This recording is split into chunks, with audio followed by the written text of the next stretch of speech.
आज मैं आपको बताऊंगा कि आपके पास एक से अधिक अकाउंट है तो इसका क्या नुकसान है और क्या बेनिफिट भी हो सकता है।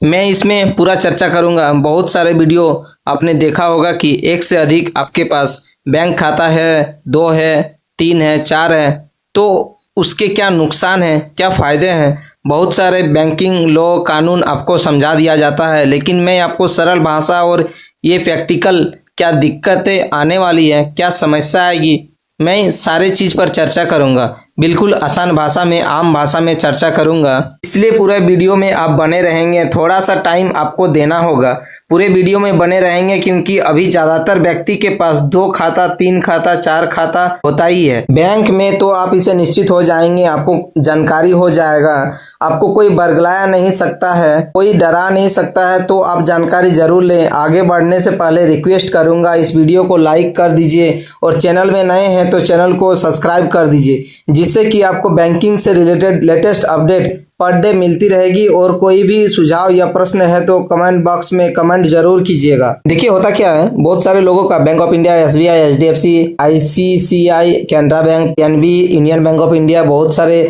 बैंक, सरकारी बैंक, प्राइवेट बैंक, तो लोग प्राइवेट बैंक में खाता रखते हैं, सरकारी बैंक में रखते हैं, या फिर दोनों सरकारी बैंक में रखते हैं, या फिर दोनों प्राइवेट बैंक में रखते हैं। तो खाता हर इंसान का लगभग दो तीन बैंक में रहता ही है। किसी के साथ मजबूरी भी हो सकता है, जैसे कहीं किसी दूसरे शहर में जॉब कर रहा है, उसका अकाउंट खुला हुआ है, कहीं किसी और शहर में उसका जॉब लग गया या फिर ट्रांसफर हो गया, तो आप सैलरी अकाउंट खुलवाना पड़ता है। नया कहीं कंपनी में जॉब करने के मजबूरी में हम सैलरी अकाउंट खुला लेते हैं, फिर वहां से छोड़कर कहीं और चले जाते हैं, तो होता क्या है, उस खाता को छोड़ देते हैं, दूसरी जगह दूसरे बैंक में अकाउंट खुलवा लेते हैं और उस खाता को भूल जाते हैं जरूरत नहीं पड़ने पर।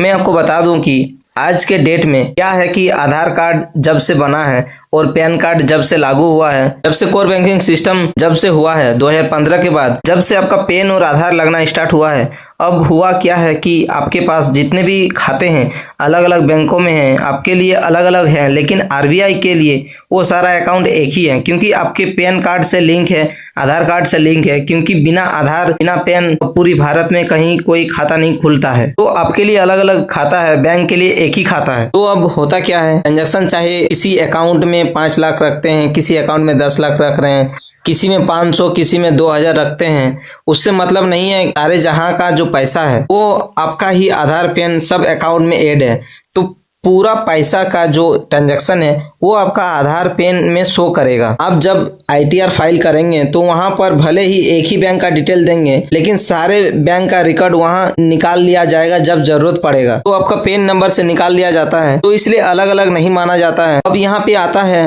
बात ये कि दो खाते, तीन खाते, चार खाते से नुकसान क्या है। नुकसान कोई खास नहीं है। नुकसान जो है आपका खुद प्रैक्टिकल नुकसान बता रहा हूँ। किसी बैंक में पैसे, मान लीजिए बैंक ऑफ इंडिया में आप झारखंड के रहने वाले हैं, यूपी के रहने वाले, बिहार के रहने वाले हैं, कोई भी भारत के स्टेट के रहने वाले हैं, और वहां पर आप बैंक ऑफ इंडिया में खाता खोल लिए किसी एक ब्रांच में, और आप काम करने के लिए, कहीं जॉब करने के लिए कहीं और गए, दूसरे शहर में गए, दूसरे स्टेट में गए। अब वहां होता क्या है, अब वहां आपको फिर अकाउंट खोलना है, सैलरी अकाउंट खोलना है। तो मैं आपकी जानकारी के लिए बता दूं, उस बैंक में, जिस बैंक में अपना खाता है पहले से, आपने उसे छोड़ रखा है, कभी बंद नहीं कराया, कभी आपने उसका यूज नहीं किया, या फिर 2-4 बार उसे लेन देन किया आपने, तो मैं आपको बता दूं कि उस बैंक में पूरा ऑल ओवर इंडिया में दोबारा आपका अकाउंट नहीं खुलेगा जब से आधार पैन का सिस्टम हुआ है। पहले खुल जाता था, पहले की बात है जब कोर बैंकिंग सिस्टम नहीं था। अब आपको दोबारा खाता उस बैंक में नहीं खुलेगा। इसलिए मैं आपसे रिक्वेस्ट करूंगा और सलाह भी दूंगा कि आपका कहीं पर अकाउंट है, 2 अकाउंट है, 4 अकाउंट है, अगर यूज नहीं है तो आप उसे अकाउंट को बंद करवा दें। लोग सोचते हैं कि क्यों बंद कराएंगे, क्या फायदा होगा। बंद करवा के मैं आपको बता दूं, बंद करवाना चाहिए। फायदा है कि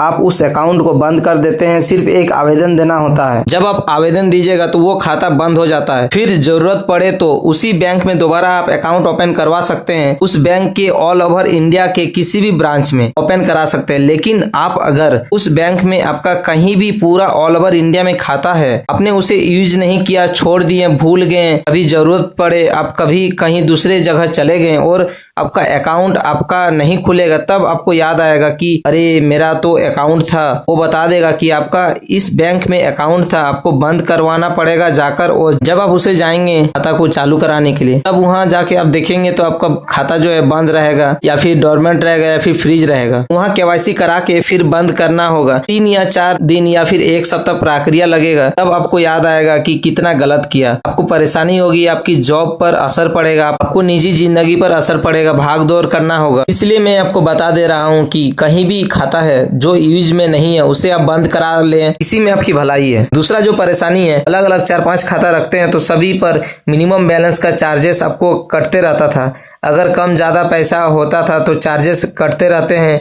एटीएम का 295 कटते रहता है। आप यूज करें ना करें कोई मतलब नहीं है, एटीएम का चार्जेस सालाना जो भी होता है वो कटता ही रहता है। इस तरह से चार्ज आपको देने पड़ते हैं। आरबीआई का कोई भी ऐसा गाइडलाइन नहीं है कि एक व्यक्ति एक से ज्यादा अकाउंट नहीं रख सकता है। जितने बैंक है सभी बैंक में आप अपना अकाउंट रख सकते हैं, अगर आप इसमें सक्षम है तो। सक्षम मतलब लेन देन, बैंक का चार्जेस देने में और अकाउंट का मेंटेन करने में। इसलिए डरे नहीं, अलग अलग वीडियो में बताते हैं लेकिन ऐसा कुछ भी नहीं है। और आप अपने बैंक में कितना तक ट्रांजैक्शन कर सकते हैं, कितना ट्रांजैक्शन पर टैक्स लगेगा, इनकम टैक्स देना होगा, या फिर सेविंग अकाउंट पर कितना तक लेन देन कर सकते हैं, करंट अकाउंट पर कितना तक लेन देन कर सकते हैं, इससे संबंधित अगर आपको वीडियो चाहिए तो यह वीडियो थोड़ा लंबा होता जा रहा है। सारा चीज एक वीडियो में बताना संभव नहीं हो पाता है। बहुत सारे लोग बोर हो जाते हैं, बहुत लोग शिकायत भी करते हैं कि आपका वीडियो बहुत लंबा होता है। तो मैं आपको बता दूं कि अगर आप चाहते हैं कि कितना लेन देन कर सकते हैं, कितना लेन देन पर टैक्स देना होगा, कितना लेन देन पर इनकम टैक्स का नोटिस आ सकता है या फिर बैंक दिक्कत कर सकता है, तो मैं सारे